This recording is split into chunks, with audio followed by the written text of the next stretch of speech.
Come have some fun and watch some games. Time to get crazy. It's night and day. Yeah. Night and day, back again. Back in the world of Final Fantasy XVI. Last time, oh my god, the crap hit the fan in such a major way. The last couple episodes, really. Because, man, from the whole final Cid death scene thing, major fight with Typhon, Cid died, Ultima revealed himself, and then after that, Kupka destroys the Hideaway. Just non-stop madness. Then the Dhalmekians set a trap for us that wasn't that great. Alright, so, yeah, we've got the power of Ramuh. So now let's take a look. Pile drive. Everybody goes flying. Lightning rod. Oh yeah, this one like leaves a kind of a trap for the enemy.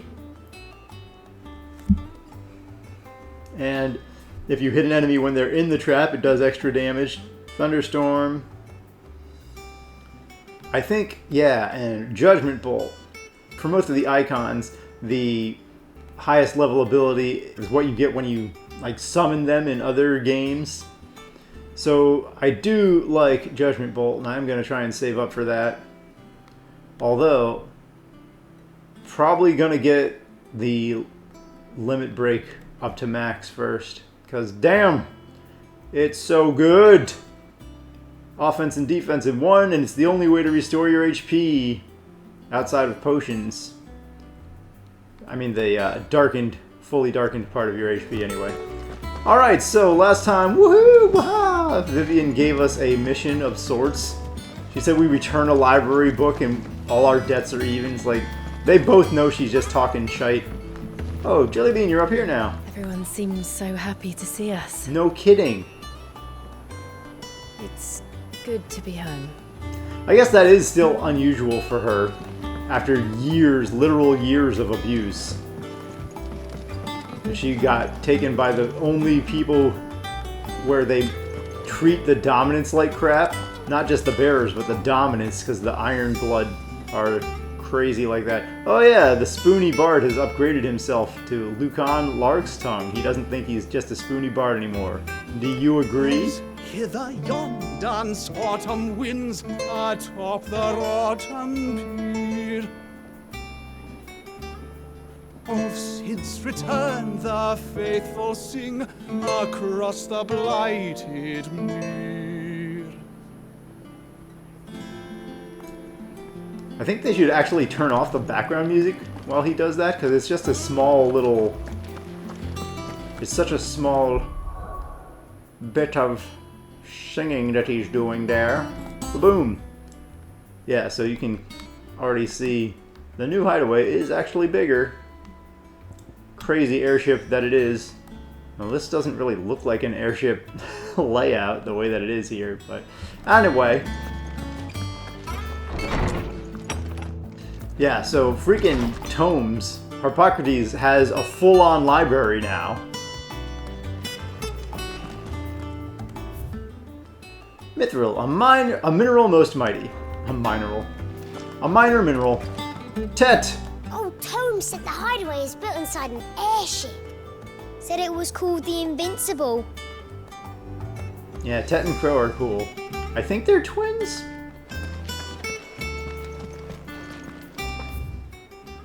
The Sins of Dhalmekians. An illustrated history of the twins. Different twins. Alright, so... They're organizing. They have so many books here they don't even fit on the shelves. Look at this. Look at this. Simeon's Treasury of Knowledge, Volume Ye 11th. Good old Ye. Ye Treasury. Alright, Harpocrates. How's it going, baby? Norseman Harpocrates. Outlaw Cid. Now that is a name I have not heard for a long time. So long, in fact, I had half forgotten it was mine. Welcome home, Clive. Huh. You were missed, as always. He did say everyone I calls believe him this belongs Tome. to you. Vivian asked me to return it. on gods and men. It is cool how every single item has a description. Nice world building, attention to detail there. I mean, most games do that, but... Our resident scholar devours books faster than young Tet does lemon tarts. Would that I could do the same. But alas, I no longer possess the necessary constitution for such indulgence, either in words or tarts. That said, I have continued my search for mention of the creature you encountered at Drake's Head. But without access to the great libraries of Oriflamme or the Dominion, I regret that I have been able to find little and less. I am sorry. In 5 years? Don't apologize. I'll send word to our associates. See if they can't furnish you with more books. I fear it is not more books that I require, but the right ones. I mean, Mayhap we're kind look of in the wrong places. talking about the same There thing. are still libraries to the north. I'll see what I can do. You are too kind. There are not many in this world who would indulge the whims of a tired old historian. We're not doing it just for your entertainment. Not too tired to go filching Kupo nuts, though. Always got a pocket for him. Nicks him off the Moogle. Hush now. We all know there's no such thing as Moogles. What? So the grown-ups Between can't see the Will. Moogles? Aye. Yet they laugh far too little for one so young. The loss of their parents weighs heavy on them, however well they hide it. Oh, that Titan sucks. took much from us that night, from some more than others, and the wounds that remain, they are not quick to heal. Which is why we No must give them kidding. all the time they need. That we must. Just as I must give you the time you need to recuperate. Good day, Clive. Good day. Even if you do, Harpocrates, Gav will be back soon. I should get some rest while I can. yeah, the majority of there's always a character who needs Clive's help, so it's nice on your part that you're not asking for more or whatnot, but that doesn't mean that Clive is going to get any rest. But yeah, that sucks. Forgot that Tet and Crow were orphaned. I didn't know if I don't remember if it showed their parents in the prior version of the Hideaway or if it, but yeah. So some NPCs are permanently gone, which makes sense. What do you got to say, Harpocrates? Is there something I might assist you with, Clive? Oh yeah, we might as well do this. Give you your update. I don't believe you've read this particular chapter before. These are my chapters. I'm telling you these chapters. Yes. I have quite the find for you today. So you tell him more, or basically say we are If you now. have a question for me, I should be happy to answer it. We have progressed in the storyline, and then you see more entries in his tomes. The first time through, I checked some of this, but I started avoiding it because I noticed that they give you a little bit of spoilers in some of these entries, for at least for the persons of interest in the mysteries of the realm. Not every entry is a spoiler, but some of them give you more information than what your character would know at that point in the story.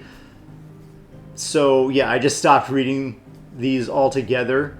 I think I did still read some of the Lay of the Land ones, because that's just like, this is the background on the game and the world building and the nations. Okay, so this version of the Hooded Man, the mysterious figure who was first seen amid the chaos of the Imperial invasion of Phoenix Gate immediately before the appearance of the second Eikon of Fire, the very Eikon that slew the heir to the ducal throne.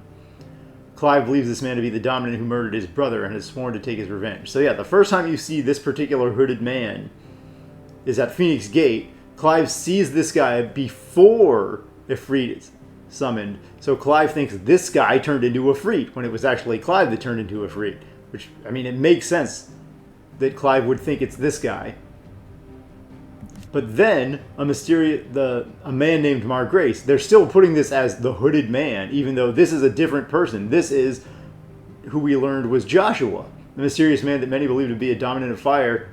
He's rarely seen without his heavy robe, nor his loyal attendant. So that's definitely Joshua. So it's very strange that Joshua also had the same hood, but they are different people, even though it has them here under the same entry. Obviously, they can't be the same person. Yes, they're both a hooded man, and yes, they both have this same hooded appearance. But unless that was something that was slowly kind of orchestrated by Ultima, because we know that Ultima knows of Phoenix and Phoenix knows of Ultima when they first met each other, or when we first saw them encounter each other. But obviously, the person that Clive saw when he was 15 and Joshua was 11 or 12 or whatever was not the same person as who was the grown-up Joshua when Clive is 23 and then now Joshua is 19 or 20. Like, that's obviously can't be the exact same person. So, yeah, it is weird that they're both here under the same entry. At first you think they're the same person. So I could see that's partially why it is, but in any case, there's a little bit more on that we'll get into later. But as to why did Joshua look exactly like that? Again, maybe it was maybe it was orchestrated by Ultima, but if not, if it wasn't intentionally set up by Ultima in some way, then is yours. It's crazy coincidence. It's just a crazy contrivance in order to make you get thrown off on who is this person when you're trying to hunt the wrong person down, or Clive is as well. It like throws off the player and it throws off Clive, but in such a contrived way. It's such a coincidence. Oh my god. It's just... Anyway. But there is the possibility that it was orchestrated by Ultima. Whilst a far cry from the Imperial Library in Oriflamme, in 5 short years we have amassed more volumes than most men or women might hope to see in their lifetime. No longer are the tales they contain hidden away from all but the privileged. We have liberated them that they may fill the minds of all who hunger for knowledge. Still, there is more out there, and as long as I draw breath, I shall continue to gather what I can. Why? One day, a chronicle of your own adventures might even grace these shelves, or failing that, the floor. If you have a question for me, I should be happy to answer it. You are always welcome, Clive. You are always welcome, How good it is to see you, Clive. It has been difficult, certainly. When Titan visited his wrath upon us on that dreadful night, we lost much. He robbed us not only of our home and our loved ones, but of that which Cid fought fiercest to preserve, our hope. Hope that we might never have found again had you not taken his name and become our light in the darkness. Had you not led us here? To Benamir and the Invincible, where among the ghosts of the fallen our journey can continue. Here, in the belly of a Leviathan, untouched by the passing of 1,000 years, does our hope burn brighter than ever, and here may it burn for 1,000 more. I still remember the day I first met Tet and Crow, chasing their father about the hideaway one moment, clinging to their mother's kirtle the next. The twins' love for their parents was something to behold, so fierce and pure. When they passed, I feared the void they left in the children's lives could never be filled. I mean, probably it can't, to be honest. Neither spoke nor smiled for years, hiding themselves away here in the shelves to bury their sorrows in the leaves of these tomes. They would have spoke to each other, I'm sure. But that's nuts. If they didn't speak to anyone else for years, 2 or 3 years. It's been 5 total years, so... And thank goodness they did. For I believe their stories proved a welcome distraction, as over time their pain faded, and now they laugh and frolic as they once did, if not with more vigor. You just said they weren't laughing enough. They remind us that no matter how deep our wounds, we all have the capacity to heal. And that happiness lost may be found again. I don't know, dude. I'm glad... If you need a book to help you sleep, Might I recommend On the Mating Rituals of Mortals? Oh, that's gross. I don't want to think about that. Alright, so... I mean, I'm sure they would heal to a degree, but also the void, as you were saying... Oh. Well, a quest before a quest. Not back a blink and you're already off solving everyone's problems. I delivered a book to It looks good, Harpocrates. Clive. Goes well with the scowl. I'd had that brand for so long. I'd forgotten what life was like without it. Right. What it was like to be myself. And it's all thanks to you, Talia. The scalpel did most of the work. Ah, before I forget, a rider was here with a letter from Gav. Otto left it on your desk. Otto stole us. All right, I'll have a look. And then you get some rest. We were trying to do that before you gave us another task. But yeah, it is a letter instead of a Could Gav have stolus. thought worthy of a letter. And we do get multiple letters as the game progresses, so it's still weird because it's another missed opportunity for the stolus. Like, they could have had the stolus thing be an interactable instead of constant letters. Torgal, what you doing, baby? Keeping this person company? Have we... You look like you could do with a drink. Perhaps I should just have Blackthorn make me a new one. Actually, we'll talk to you later. We've talked to a lot of people already. I didn't think that you were relevant enough, honestly, for you to have your own dialogue. Oh, right. That's a message from Kenneth, but Kenneth died. The guy who ran the Fat Chocobo restaurant in the original Hideaway. The guy who used overly flowery language when he was trying to get Clive to do basic, or just anything, always. Hey, Karen, how are you?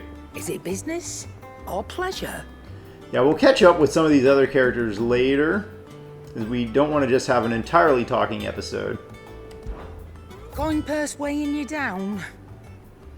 Oh, okay. Well, it said you had new stuff, but that new stuff does not include weapons or armor. Well, that's not... Oh, okay. Crimson tassels, cobalt tassels. Oh, right. These things, the automatic charge accessories. Alright, so let's take a look. One of these automatically channels magic.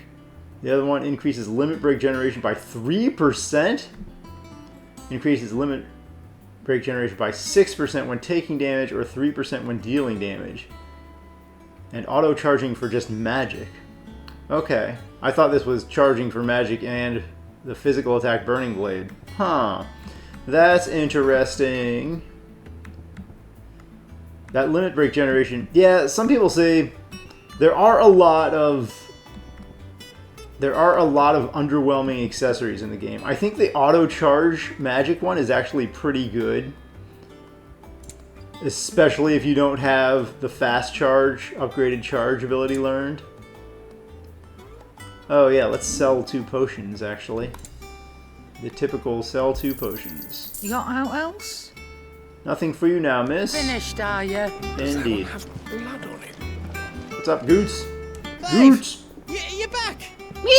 You didn't happen to run out of potions while you're away, did you? We've a fine selection of tonics and tinctures. Oh, perhaps you'd be interested in some new accoutrement. Gear. Accoutrements? That does seem like a, again, unnecessarily flowery word to describe gear. Goots? How's it going, Blackthorn? Well, you can't actually forge anything. Have you been to the toll? Oh yeah, you can. We can get with the lightning shard. Oh. I still owe her for the hairpin I bought my wife. Alright, but in any case, we're going to get back to Clive's personal chambers, which are actually... Jill, man, you are teleporting around non-stop. Every time I talk to a red flag NPC, you're in a new place today. But yeah, Clive's chambers are freaking huge. I think he kind of took chambers that are a little bit too much for himself here. I mean, yeah, the captain has bigger quarters than the crew and all, but this is like way bigger than Sid's were. You can see the Wall of Memories. The Oath! That's what it's called.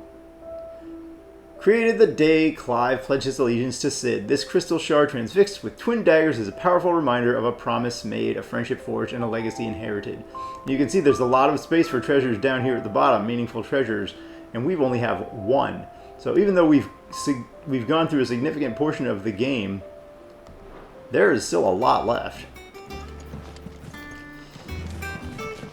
And that is why I'm not going to be exploring every single area unless we're doing it as part of the normal path or side quest, even something related to something, not just going exploring for exploring's sake, because we don't want this earlier with the letter from Gav. We don't want this series to be 200 parts.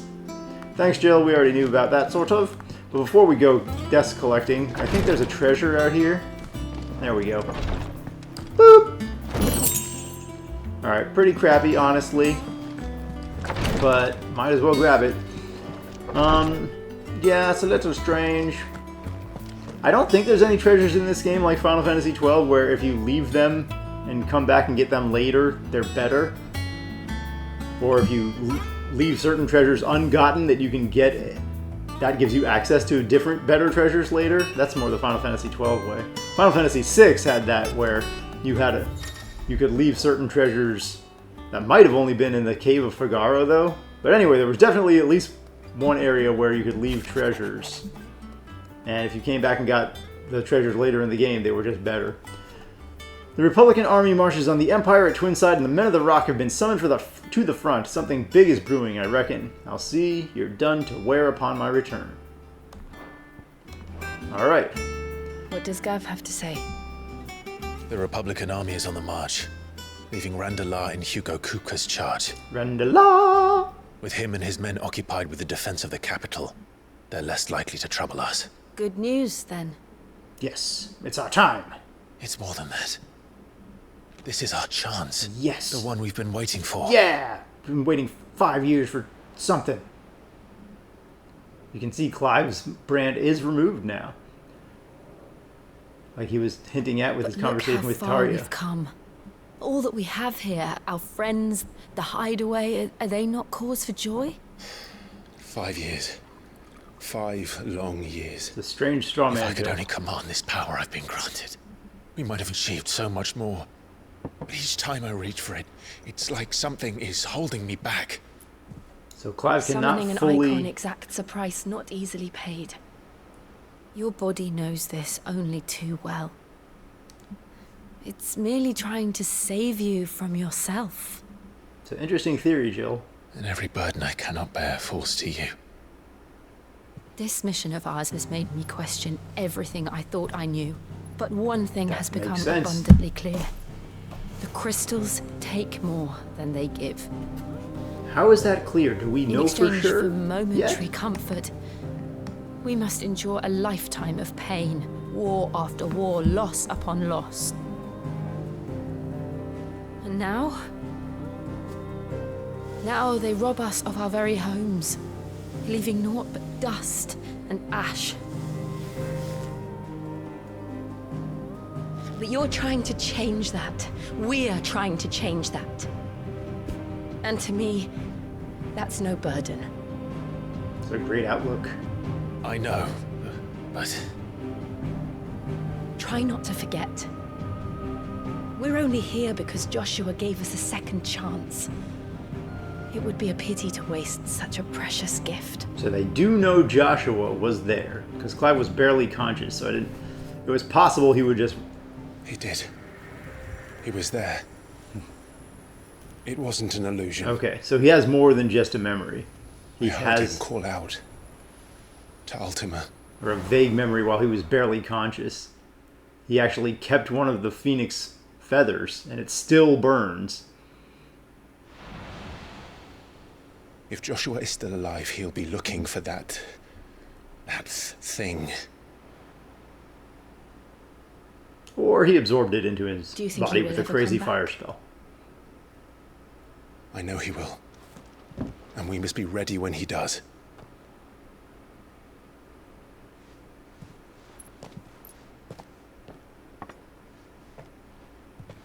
I'll drink to that. Here, here.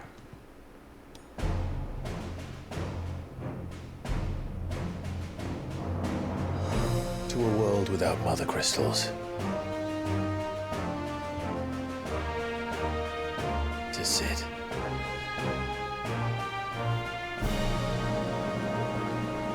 Play that funky Final Fantasy music, baby. And they put Final Fantasy XVI. That's the intro to the game. 20 hours in. So Joshua no longer goes around with his hooded disguise. Not sure why he feels he no longer needs a disguise. Lost. I knew that the Blight spread ever more swiftly, Your Grace. But this is far, far worse than any could have imagined. It is only a matter of time before the twins are no more. The twins being the twin islands of Storm and Ash. The continent's basically where the whole game takes place, where we live. The world marches ever closer to its end, and here we chase shadows. Tell me, brother, are our efforts in vain? So that's a very cool scene where Joshua and his attendant, I don't know if they've named her yet, realize Clive, explain that the Blight is spreading more quickly. Apologies, I didn't mean to intrude. We were having a drink. Calm down, Otto. We were just discussing strategy. We literally were. It's Martha from the inn. She's gone missing. Anyway, I'll be in the mess when you've finished. Very well. Dialogue is strange. Like, if he had walked in on them kissing, that would have made so much more sense right there. But Clive was literally seated at his desk. What would make Martha leave the rest? Like, at a map with tokens on it showing strategy. Like, there was nothing, he didn't walk in on anything to be nervous about. That was really weird. Joe's holding a goblet, but I mean, there's nothing. What the hell? Anyway, maybe that was written a little bit differently than it was animated, as often happens in games. But yeah, so the scene with Joshua and his attendant, they mention the Blight is now spreading faster than before, and more quickly than that she even thought it was. So not only was it faster, but it was surprisingly faster. So if anything, at this point, that would make you think that what has changed between now and when we were last seeing them before the 5-year time skip. The major thing that changed was we destroyed a mother crystal. So the strange thing here is Sid's whole theory that the mother crystals were what is causing the Blight gets called into question then. There aren't many mother crystals in the world, right? You can see them. They're super giant. They're the size of mountains, so they're pretty obvious. But we destroyed the one that was here. And now the Blight, instead of what Sid was saying, the mother crystals are causing the Blight, so we have to destroy the mother crystals to stop the Blight. But we destroyed a mother crystal. And not only did the Blight not stop, the Blight increased. The pace of the Blight spreading across the land has increased according to what Joshua and his attendant just said. Mostly what she said. That's what she said. But anyway, that is what she said. And what the hell? So that should make Clive and Jill second guess what they're doing. Jill is sort of second guessing what they're doing in terms of, is it worth it because there's fallout. Some of the slaves' not dominance, but the bearers, they don't even support what we're doing, which, I mean, opens up, if the bearers don't support us, that opens up so much in terms of potential for betrayal. They could work for Kupka. They could send bearers into the hideaway to get in Clive's good graces, and then those bearers could tell Kupka exactly where we are, or those bearers could try to kill Clive in the middle of the night while he was sleeping with a knife or whatever. I don't know if you can kill a dominant in the middle of the night, or if you try to stab them, they will automatically super power up like the Incredible Hulk or whatever. I don't think he can be killed like that. It'll just happen automatically where he'll turn into the superpower version. At least the MCU version said that, where he said he tried to shoot himself once and then the other guy spit it out, right? So Jill at least brought up the idea that she was second guessing, are we doing the right thing? And Clive was saying Sid didn't care if it was right or wrong. He just wanted it to happen, which is not necessarily true. Sid wanted every dominant to have... Sid wanted every bearer to have freedom and to be treated equally because it is right. Like, the inequality and the discrimination is not just. Sid wanted to restore justice, equality. That's not... I don't think that there was any point in that where he's like, I don't care if it's right or wrong. It was exactly because the current system is wrong. Something has happened to Martha. We need to speak with Otto. Yeah, because Martha is one of their primary contacts. We will get more letters as the game progresses, which, again, is kind of... If you're going to do that, don't have Stoluses. We have a Stolus. They could have just had that exact same interface be at the Stolus. Like, Stolus is a cool concept, but they just didn't use it. So, yeah, a few things there. At least Jill is thinking about the consequences. She don't get no sleep in a quiet room. So she says overall that it's for the greater good to destroy the crystals because, okay, the crystals give people... They make things easier for people's lives in the short term, but in the long term, wars are fought over them. I don't necessarily agree with her, because wars are generally fought by greedy people who want power and conquest. Like, we don't have magic in our world, so crystals are a source of power, but we still have plenty of wars in our world where people are fighting over other things, other sources of power, other imaginary lines on maps, right? So, in any case, I don't necessarily agree with Jill, but I do really, really, really like that they are bringing up these consequences and that they're at least coming up with the idea. At the end, they were still like, let's do this, but still, at least they're having these discussions. In most games, including most Final Fantasy games, you don't see the characters say, should we do this? Are we really doing the right thing? Like, that should really... Oh, man, that adds so much more depth to the story, to the characters, and it adds so much more just reality to it. It's so good to see that they're willing to at least have the characters confront these ideas and have these conversations. So, Martha, or Deedly Dee. Yeah, let's head. What do you got, Otto? Some lads from the Imperial garrison in Rosaria started a fight over at Martha's Rest. All right. Blood was spilled. Bones were broken. The usual. Yeah, so what's different? Somewhere in the middle of it all, Martha vanished without a word to anyone. And that ain't like her, Clive. Something's not right. You think this was planned? Of course it bloody was. Ever since Eastpool, the Empire's been tightening its grip around the Duchy's balls.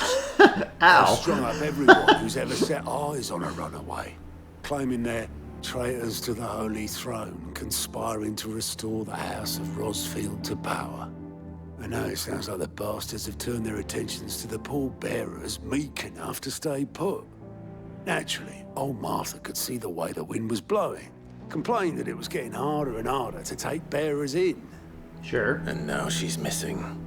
If she's fallen into the hands of the Empire, we could be next. It's true. She's one of our primary contacts. Are already on their way to the inn. They should help speed up the search. But if this is as bad as I think it is, you might end up having to save their asses and all. Don't worry, Otto. I'll make sure everyone gets home safe. And as usual, Clive gets absolutely no rest. Go to your room, rest for a while. No, read one letter from Gav, and then, which kind of implies a new future problem. But before we can even deal with that problem, there's an immediate problem. Go talk to Otto. Like, There is absolutely no rest for Clive ever. So thanks for the effort, Harpocrates, but it's still not happening.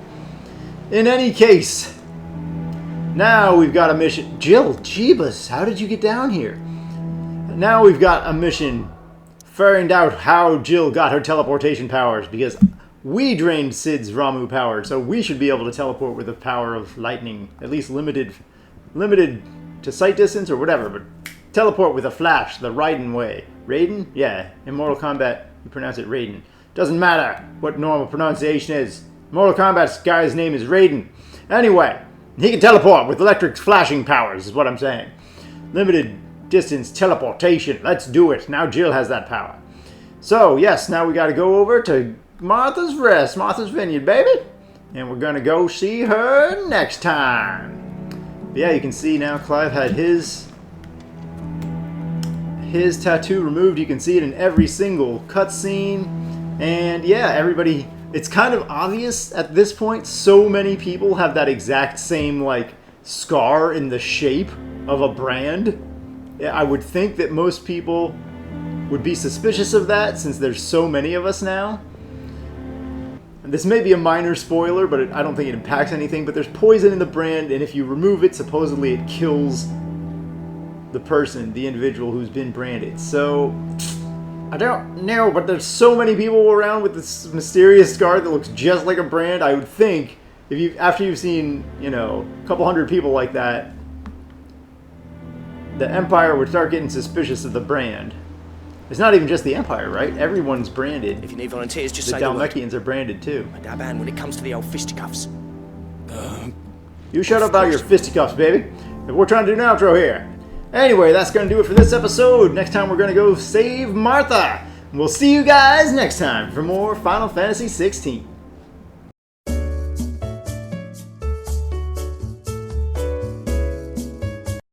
If those Orsons touch an hair on Martha's head, I'll kill them all myself. Yeah, they're quaking in their boots. You're too freaking weak to stand. Alright, so let us protect all the hairs on Martha's head.